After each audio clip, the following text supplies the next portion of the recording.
আল্লাহ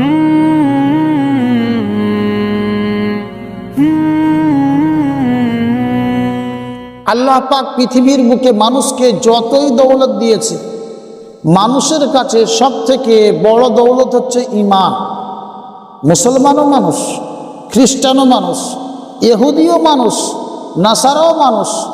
এক কথায় পৃথিবীর যত যা কিছু আছে সবই আল্লাহর মখলুক।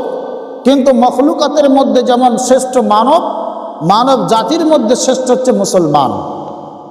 যার কথা, যার নাম আল্লাহ কোরআনে উল্লেখ করেছেন, যার ধর্মের নাম আল্লাহ পাক কোরআনে উল্লেখ করেছেন। কোরআনে কারীম এমন এক কিতাব যেখানে আল্লাহ পাক শুরু থেকে শেষ পর্যন্ত, মাছি থেকে হাতি পর্যন্ত, পিঁপড়ে থেকে হাতি পর্যন্ত সমস্ত জিনিসের বর্ণনা নিয়ে এসেছেন।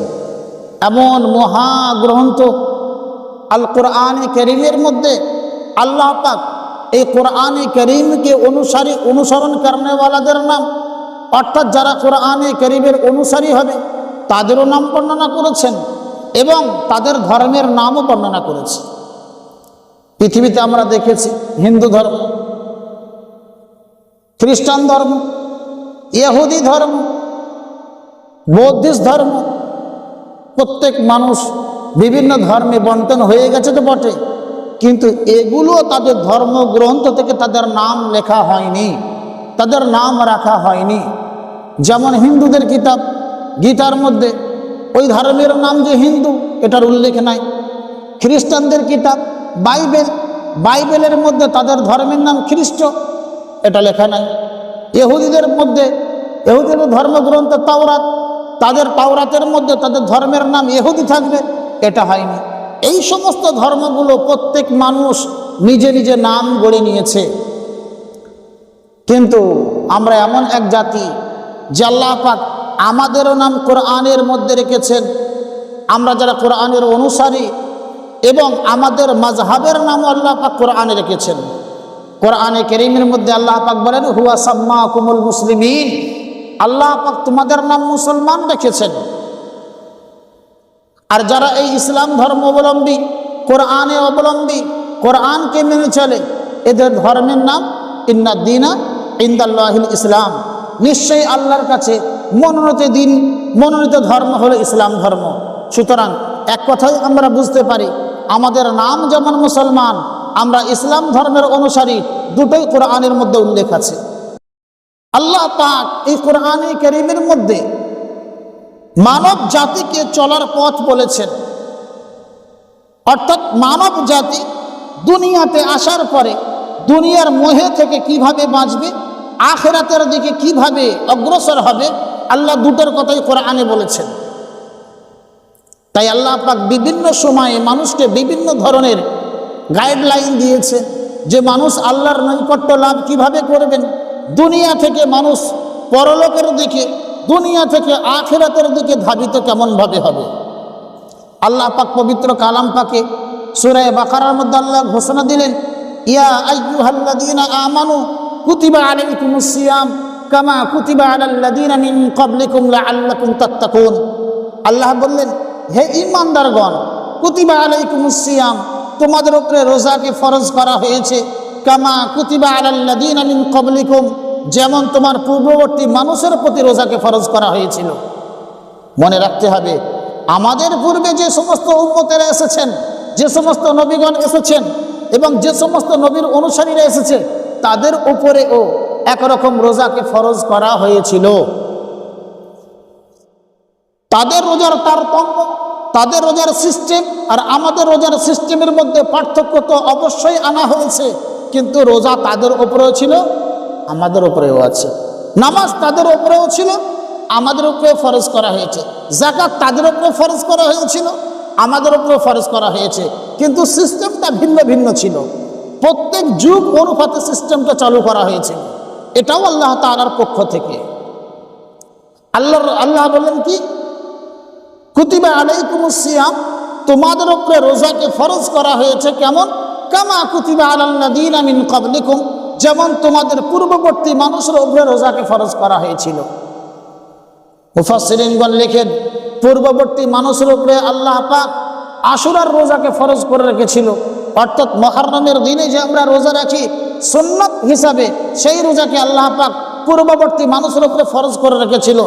কিন্তু জনাবে মুহাম্মদুর রাসূলুল্লাহ সাল্লাল্লাহু আলাইহি ওয়াসাল্লাম ধরার বুকে আসার পরে, উম্মতের দিশারি এবং কান্ডারি বানার পরে আল্লাহ পাক এই উম্মতের উপরে রমজানুল মুবারকের রোজাকে ফরজ করলেন।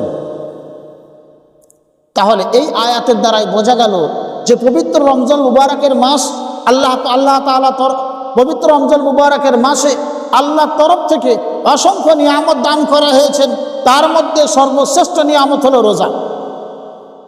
বিশ্বনবী মুহাম্মদুর রাসূলুল্লাহ সাল্লাল্লাহু আলাইহি ওয়াসাল্লাম বলেন, বুনিয়াল ইসলামু আলা খামসিন, ইসলামের বুনিয়াদ, ইসলামের ভিত পাঁচটা জিনিসের উপরে।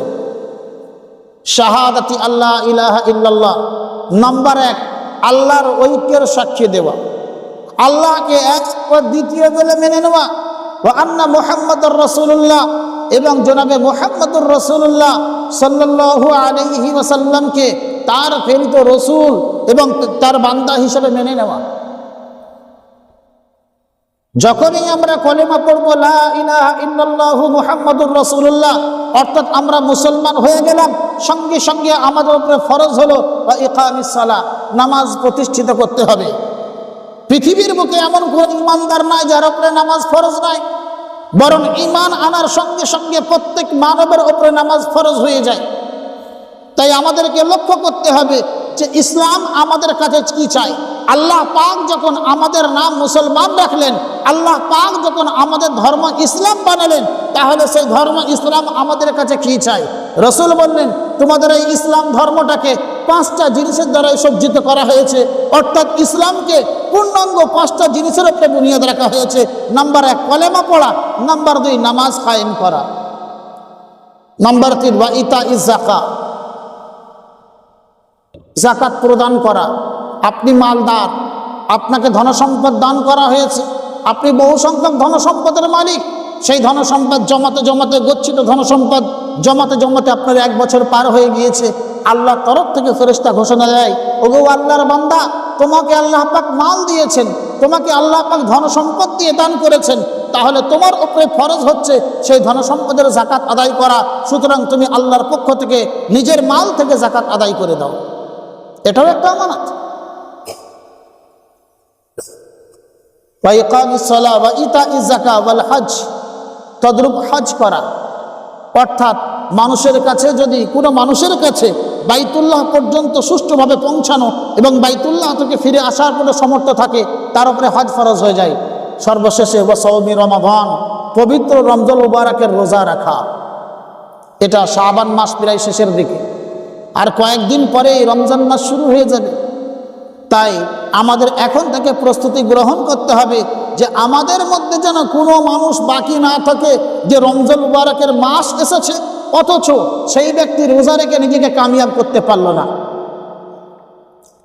বিশ্বনবী মুহাম্মদুর রাসূলুল্লাহ সাল্লাল্লাহু আলাইহি ওয়াসাল্লামের একটা হাদিস মনে পড়ে যায়। একদিন নবী আলাইহিস সালাতু ওয়াস সালাম মিম্বরে আসছিলেন, নিজের রুম থেকে বার হয়ে মিম্বরে আসলেন। মেম্বারে আসার পরে যখন প্রথম ধাপে পা রাখলেন, আমিন বললেন, দ্বিতীয় ধাপে পা রাখলেন, আমিন বললেন, তৃতীয় ধাপে পা রাখলেন, আমিন বললেন।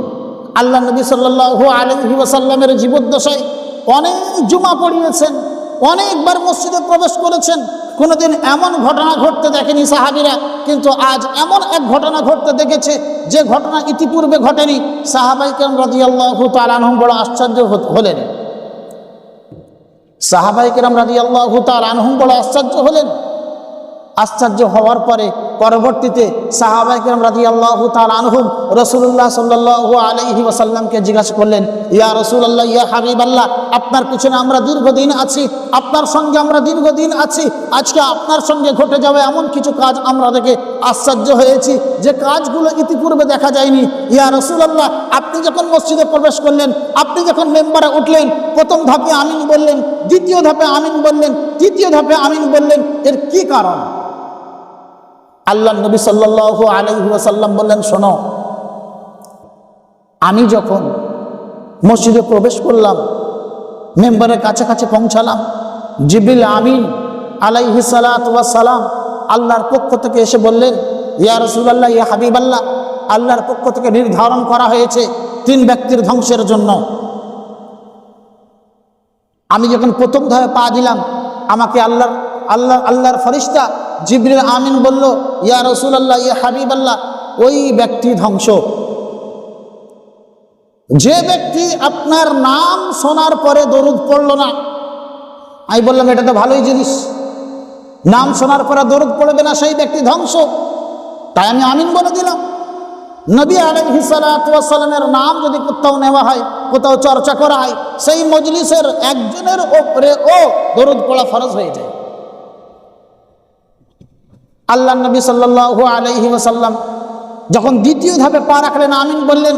আল্লাহ নবী বলেন, আমি যখন দ্বিতীয় ধাপে পা রাখলাম, দ্বিতীয় ধাপে পা রাখার পরে আমি আমিন বললাম, কারণ ওই সময় জিবরিল আমিন বড় ব্যথা ভরা অন্তর নিয়ে বলছে, ইয়া রাসূলুল্লাহ, ইয়া হাবিবাল্লাহ, ওই ব্যক্তি ধ্বংস যে ব্যক্তি নিজের পিতামাতাকে বার্ধক্য অবস্থায় পেল এবং তাদের খিদমত করে নিজেকে জান্নাতের মেম্বার বানাতে পারল না, নিজেকে জান্নাতের সদস্য বানাতে পারল না, নিজেকে জান্নাতের অধিকারী অংশীদার বানাতে পারল না, এমন ব্যক্তি ধ্বংস।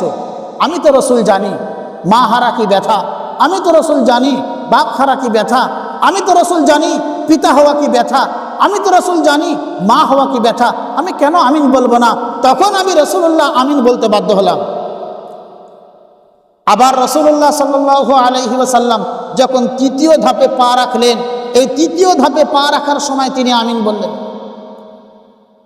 সাহাবায়ে কেরাম রাদিয়াল্লাহু তাআলা আনহুম জিজ্ঞাসা করলেন, ইয়া রাসূলুল্লাহ, আপনি যখন তৃতীয় ধাপে পা রাখলেন আমিন কেন বললেন? আল্লাহ নবী সাল্লাল্লাহু আলাইহি ওয়াসাল্লাম বলেন, জিবরিল আমিন এসে আমাকে বলল, ইয়া রাসূলুল্লাহ, ইয়া হাবিবাল্লাহ, আল্লাহ পাক রমজান মুবারকের মাসকে 3 ধাপে সাজিয়েছেন। কয় ধাপে? 3 ধাপে সাজিয়েছেন, অর্থাৎ 3 দশকে সাজিয়েছেন। প্রথম দশক আল্লাহ পাক রহমত দিয়ে ভরিয়ে দিয়েছেন, অর্থাৎ যদি কোনো বান্দা প্রথম দশকের রোজা পাবন্দির সঙ্গে আদায় করে, প্রথম দশকের মধ্যে আল্লাহ পাকের কাছে অনুতপ্ত হয়, আল্লাহ পাক তার রহমতের চাদরে তাকে ঢেকে নেয়। আউয়ালুহা রাহমাতুন ওয়া আওসাতুহা মাগফিরাতুন, দ্বিতীয় দশককে আল্লাহ পাক মাগফিরাত দিয়ে ঘোষণা করেছেন। অর্থাৎ প্রথম দশক রোজা রাখার পরে বান্দার মনের মধ্যে অনুতপ্ত হবে, বান্দা আল্লাহর রহমতের চাদরে ঘিরে যাবে। দ্বিতীয় দশকের রোজা রাখা শুরু করবে, ঠিক এমন সময় আল্লাহর তরফ থেকে তার অন্তরকে প্রশস্ত করে দেওয়া হবে, সে আল্লাহর কাছে মাগফিরাতে কামনা করবে আর আল্লাহ পাক তাকে ক্ষমা করবেন। আর তৃতীয় দশককে আল্লাহ পাক নাজাত দিয়ে ঘোষণা দিয়েছেন, যে ব্যক্তি প্রথম দশক দ্বিতীয় দশক ভালো করে উদযাপন করলো, আল্লাহ পাক শেষ দশকে বলে, আমার এই বান্দাকে আমি জাহান্নাম থেকে মুক্ত করে জান্নাতের মেহমান বানালাম। বলি সুবহানাল্লাহ। সম্মানীয় বন্ধুগণ, আল্লাহ রাসূল বলছেন, যখন এই কথা বলার পরে জিবরিল আমিন আলাইহিস সালাতু ওয়াস সালাম আমাকে বললেন, ইয়া রাসূলুল্লাহ, ইয়া হাবিবাল্লাহ, ওই ব্যক্তি ধ্বংস যে ব্যক্তি তার জীবনে পবিত্র রমজান মুবারকের মাস পেল, অথচ আল্লাহকে রাজি করে নিজেকে জান্নাতের অংশীদার বানাতে পারল না। আমি রাসূলুল্লাহ সেখানেও আমিন বললাম। সম্মানীয় বন্ধুগণ, রমজান মাস আসে ভাব, কিন্তু আমাদের মধ্যে পরিবর্তন নাই। তাই এখনো সময় আছে, আমরা আমাদেরকে পরিবর্তন করি। রমজান মুবারকের মাস আসলে দেখা যায় বহু সংখ্যক মানুষ কাজের বাহানা দিয়ে, ইনকামের বাহানা দিয়ে, বিভিন্ন বাহানা দিয়ে রমজান মাসে রোজা না রেখে হারাম খাদ্য ভক্ষণ করে। কারণ যখন আল্লাহ পাক যে ইবাদতকে ফরজ করেছেন, সেই ইবাদতগুলি আদায় করা বান্দার উপরে অপরিহার্য, বান্দা তাকে টালিয়ে যেতে পারে না। অথচ যারা বিভিন্ন কাজের বাহানা দিয়ে, বিভিন্ন সময়ের বাহানা দিয়ে, বিভিন্ন ওজর আপত্তি দেখিয়ে রমজান মাসের রোজা রাখে না, রাসূলুল্লাহ সাল্লাল্লাহু আলাইহি ওয়াসাল্লামকে জিবরিল জানালেন, সেই ব্যক্তি ধ্বংস। রাসূল আমিনও বললেন। যে দোয়ার মধ্যে রাসূল আমিন বলবেন আর সেই দোয়া কবুল হবে না, এমন কি হতে পারে? আমরা ছোট ছোট দোয়া আল্লাহর কাছে চাই, আল্লাহ পাক কবুল করেন, করেন না? করেন না? রাসূলুল্লাহ জিবরিল দোয়া করছেন, রাসূল আমিন বলছেন, এমন দোয়া যদি আমার আপনার হাতে কবুল হয়ে যায়, আমরা ধ্বংস হব না কামিয়াব হব? তাই আমরা প্রত্যেকেই কাজের বাহানা না দেখায়, কোনো উজর আপত্তি না দেখায়, বরং রমজান মাসকে গনিমত মনে করি। রমজান মাস এমন এক পবিত্র মাস, যে মাস মানুষকে গুনাহ থেকে মুক্ত করে জান্নাতের মেহমান বানাতে পারে। রমজান মাস এমন এক মাস, যে মাস মানুষকে শয়তানের হাত থেকে বাঁচিয়ে জান্নাতের পথের দিকে অগ্রসর করতে পারে। সুতরাং আমাকে আপনাকে ভাবা দরকার, কোনো উজুর আপত্তি না রেখে আসি আমরা প্রত্যেকেই রমজান মুবারকের মাসে রোজা রাখি এবং অন্যান্য ভাইদেরকে রোজা রাখার সুযোগ করে দিই। পবিত্র রমজান মুবারকের মাস যখন উপনীত হতো, রসুল করিম সাল্লাল্লাহু আলাইহি ওয়াসাল্লাম মাওলাদেরকে আদেশ করতেন, অর্থাৎ মানুষদেরকে আদেশ করতেন, হে মানব, যাদের কর্মচারী আছে তাদের কাজকে হালকা করে দাও, যাদের গোলাম আছে গোলামের কর্মকে হালকা করে দাও, তাদেরকে রোজা রাখার জন্য উৎসাহিত করে রোজা রাখার সুযোগ করে দাও। সুতরাং যখন কাজ আমার নিজের, তাহলে আমি কেন হালকা করতে পারবো না? 11 মাস তো আমরা খুব খাটাখাটনি করেছি, 11 মাস তো খুব মেহনত করেছি। একটা মাস আল্লাহ রহমত দিয়ে ভরে রেখেছেন, মাগফিরাতের ঘোষণা দিয়েছেন, নাজাতের ঘোষণা দিয়েছেন। এমন মাসকে যদি গনিমত না মনে করি, এমন মাসকে যদি মূল্যবান না মনে করি, তাহলে আমার আপনার কামিয়াবি কিভাবে আসবে? তবে রমজান মুবারকের মাসে রোজা রাখাটাই বড় সওয়াবের কাজ তা নয়। রোজার সঙ্গে সঙ্গে প্রতিটা ইবাদত আল্লাহর কাছে অনেক দামি। হাদিসে পাকের মধ্যে এসেছে, রাসূলুল্লাহ সাল্লাল্লাহু আলাইহি ওয়াসাল্লাম বলেন, যদি কোনো ব্যক্তি রমজানুল মুবারকের মাসে 1 টাকা দান করে, আল্লাহ পাক তাকে 1 টাকার বদৌলতে রমজানুল মুবারকের ওসিলায় 70 টাকা দান করার সওয়াব দান করবে। আল্লাহ বলি সুবহানাল্লাহ।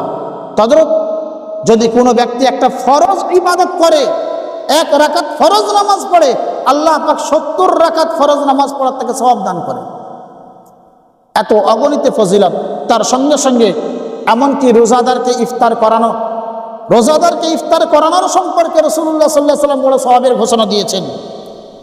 নবী মুহাম্মদুর রাসূলুল্লাহ সাল্লাল্লাহু আলাইহি ওয়াসাল্লাম বলেন, মান ফাত্তারা সাইমান কানা লাহু মিথলু আজরিহি মিন গায়রি আন ইউনতাকাসা মিন আজরিহি শাইউন। যে ব্যক্তি কোনো রোজাদারকে রোজার ইফতার করাবে, আল্লাহ পাক তার আমলনামায় ওই রোজা রাখনেওয়ালার সমাতুল্য সওয়াব দান করবেন, অথচ যিনি ইফতার করছেন তার আমলনামা থেকে কিঞ্চিত কম করা হবে না। সাহাবারা বললেন, ইয়া রাসূলুল্লাহ, লাইসা কুল্লুনা নাজিদু মা নুফতিরু বিহি সাইম মা নুফাত্তিরু বিহি সাইম। আয় আল্লাহর রাসূল, আমাদের মধ্যে প্রত্যেক ব্যক্তিতে এমনটা ক্ষমতা রাখে না যার দ্বারা এই রোজাদারকে ইফতার করাবে। আল্লাহ রাসূল সাল্লাল্লাহু আলাইহি ওয়াসাল্লাম বললেন, ইউতিল্লাহু হাদা সওয়াব মান ফাত্তারা সাইমান আলা মাদাকাতি লাবান। আল্লাহর রাসূল বললেন, হে আমার সাহাবীরা শোনো, রোজাদারকে ইফতার করানোর অর্থ এটা নয় যে 5 স্টার হোটেল থেকে বিরিয়ানি এনে রোজাদারকে ইফতার করাতে হবে। রোজাদারকে ইফতার করানোর উদ্দেশ্য এটা নয় যে ভালো করে বিরিয়ানি হালুয়া পোলাও করে তাকে ইফতার করাতে হবে। আল্লাহর নবী সাল্লাল্লাহু আলাইহি ওয়াসাল্লাম বললেন, শোনো, ইউতিল্লাহু হাদা সওয়াব, আল্লাহ পাক এই সওয়াব দান করেন ওই ব্যক্তিকে মান ফাত্তারা সাইমান আলা মাযাকাতি লাবান, যে ব্যক্তি কোনো রোজাদারকে ইফতার করালো 1 ঘট দুধ পান করিয়ে, 1 ঘট দুধ পান করিয়ে। রাসূল বললেন, শোনো, আও তামারা, অথচ একটা খেজুরের দ্বারাই, আও শিরবাতাম মিন মাইন, অথবা 1 ঘট পানির দ্বারাই। অমান আসবা সাইমান, তাহলে রাসূল আকরাম সাল্লাল্লাহু আলাইহি ওয়াসাল্লাম বললেন, এই রোজাদারকে ইফতার করিয়ে সওয়াব নেওয়ার জন্য 1000 টাকা খরচ করার প্রয়োজন থাকে না। 1000 টাকাই তোমাকে খরচ করতে হবে, 5000 10,000 খরচ করতে হবে, এমনটা জরুরি নয়। রাসূলুল্লাহ সাল্লাল্লাহু আলাইহি ওয়াসাল্লাম বললেন, কি যদি তুমি কোনো রোজাদারকে 1 ঘট দুধ পান করিয়ে দিয়েছো, তার দ্বারা ইফতার করিয়েছো, সেই সওয়াবটাও আল্লাহ পাক তোমার আমলনামায় লিখবেন। যদি তুমি কোনো রোজাদারকে, তোমার কাছে কিছুই নাই, একটা খেজুর দিয়ে ইফতার করে দিয়েছো, তারও সওয়াব তোমার আমলনামায় লেখা হবে। যদি কোনো রোজাদারকে, তোমার কাছে খেজুর নাই, দুধ নাই, এমনকি বেশি দামের কোনো সামগ্রী নাই, কোনো অসুবিধা নাই, 1 গ্লাস পানি পান করে ইফতার করিয়েছো, তারও সওয়াব তোমার আমলনামায় লেখা হবে। তবে হ্যাঁ, রোজাদারকে যদি পেট ভরিয়ে খাওয়ায়, রোজাদারকে যদি সম্পূর্ণ পেট ভরিয়ে খাওয়াই, তার জন্য কি আছে? আল্লাহর রাসূল বলেন, মান আসবা সাইমান, যে ব্যক্তি কোনো রোজাদারকে পেট ভরিয়ে খাওয়াবে, অর্থাৎ ইফতারি করাবে, পেট ভরিয়ে খাওয়াবে, সাকাহুল্লাহু মিন হাউজি শিরবাতান, আল্লাহ পাক আমার হাউজে কাউসার থেকে এমন তাকে পানীয় পান করাবেন লা ইয়াদমা হাত্তা ইয়াদখুলাল জান্নাহ, অতক্ষণ পর্যন্ত তার পিপাসা লাগবে না যতক্ষণ পর্যন্ত সে জান্নাতে প্রবেশ না করছে। সম্মানীয় বন্ধুগণ, এই পবিত্র রমজান মুবারকের মাস এসে গিয়েছে। সওয়াব কুড়িয়ে নেওয়া, সওয়াব কামিয়ে নেওয়ার সময় এসেছে। এমন সুযোগকে যদি আমরা হাতছাড়া করে দিই তাহলে কিন্তু পরবর্তীতে আমাদেরকে পস্তানো ছাড়া কিছুই নাই। আমাদের মধ্যে অনেক ভাই গত রমজানে ছিল, এই রমজানে পৃথিবীর বুকে নাই, কিন্তু আল্লাহ পাক আমাকে আপনাকে ভালোবেসেছে, তাই আমাকে আপনাকে রমজানুল মুবারকের মাস পাইয়ে দিচ্ছেন। কারণ রাসূলুল্লাহ সাল্লাল্লাহু আলাইহি ওয়াসাল্লাম রজব আসলেই বুকে গুড়গুড়ুনি শুরু হয়ে যেত। রাসূল দোয়া করতেন, আয় আল্লাহ তুমি আমাদের রজব এবং শাবানের মধ্যে বরকত দান করো এবং আমাকে রমজান মুবারকের মাসে পদার্পণ করাও। আল্লাহুম্মা বারিক লানা ফি রজব ওয়া শাবান ওয়া বাল্লিগনা রমাদান। আয় আল্লাহ তুমি আমাদের রজব এবং শাবান মাসে বরকত দান করো, অর্থাৎ আল্লাহ তুমি এই রজব এবং শাবান মাসে আমাদের সুস্থতা সবলতার জীবন দান করো, যেন আমরা সুস্থ থেকে, সবল থেকে, মজবুত থেকে পবিত্র রমজান মুবারকের মাসকে পেতে পারি এবং আমাদের রমজান মুবারকের পরিপূর্ণ মাসকে পাইয়ে দাও। জনাবে রাসূলুল্লাহ সাল্লাল্লাহু আলাইহি ওয়াসাল্লাম দোয়া চাইতেন, যার আগের এবং পরের সমস্ত গুনাহ মাফ করে দেওয়ার ঘোষণা দিয়েছেন। রাসূল আকরাম সাল্লাল্লাহু আলাইহি ওয়াসাল্লাম কেমন রাসূল? গুফিরা লাহু মা তাকাদ্দামা মিন যামবিহি ওয়া মা তাআখার। রাসূল তো এমন রাসূল যার আগের এবং পরের গুনাহকে মাফ করা হয়ে গিয়েছে, অর্থাৎ মাসুম রাসূল, মাসুম নবী, যার জীবনে কোনো গুনাহ নাই। রাসূল করিম সাল্লাল্লাহু আলাইহি ওয়াসাল্লাম এমন মাস পেলে, এমন সময় পেলে এত বেশি ইবাদতে মগ্ন হতেন, সাহাবায়ে কেরামরা আশ্চর্য হয়ে যেতেন। রিওয়ায়াতের মধ্যে পাওয়া যায় রাসূল নামাজ পড়তো দাঁড়িয়ে দাঁড়িয়ে, পা ফুলে যেত। রাসূল সাজদা করতেন, এতক্ষণ মনে হতো সাজদার মধ্যে মৃত্যুবরণ করেছেন। সাহাবায়ে কেরাম রাদিয়াল্লাহু তাআলা আনহুম জিজ্ঞাসা করলেন, ইয়া রাসূলুল্লাহ, ইয়া হাবিবাল্লাহ, আপনি তো ওই রাসূল যার আগের গুনাহ মাফ করা হয়েছে, পরের গুনাহ মাফ করা হয়েছে, তারপরে আপনি এত ইবাদত করেন কেন? এত লম্বা নামাজ পড়েন কেন? এত বেশি রোজা রাখেন কেন? রাসূল বললেন, আফালা আকুনা আবদান শাকুরা। হে আমার উম্মত, হে আমার সাহাবী, শোনো, আল্লাহ যে আমার আগের গুনাহ মাফ করলো, আল্লাহ যে আমার পরের গুনাহ মাফ করলো, আল্লাহ যে আমার জীবন থেকে গুনাহগুলোকে মাফ করে দিল, তার জন্য কি আমি আল্লাহর একটু শুকরিয়া আদায় করতে পারি না? সম্মানীয় বন্ধুগণ, রাসূলুল্লাহ সাল্লাল্লাহু আলাইহি ওয়াসাল্লাম মাসুমুর রাসূল হওয়ার পরেও এত বেশি রোজা রাখতেন, এত বেশি নামাজ পড়তেন, এত বেশি দান করতেন, এত বেশি পরের উপকার করতেন, এত বেশি পরের কল্যাণকামী থাকতেন। আর আমার আপনার সকাল থেকে সন্ধ্যা নেকি খুঁজে পাওয়া যায় না, গুনাহ এত বেশি হয়। আমরা কি এই মাসে একটু নেকি কামানোর দিকে এগিয়ে আসতে পারি না? বড় সুযোগের মাস, এমন মাসে আল্লাহকে যদি আমি আপনি রাজি করতে পেরেছি, হতে পারে এই মাস আমার আপনার জন্য নাজাতের জারিয়া হয়ে যেতে পারে।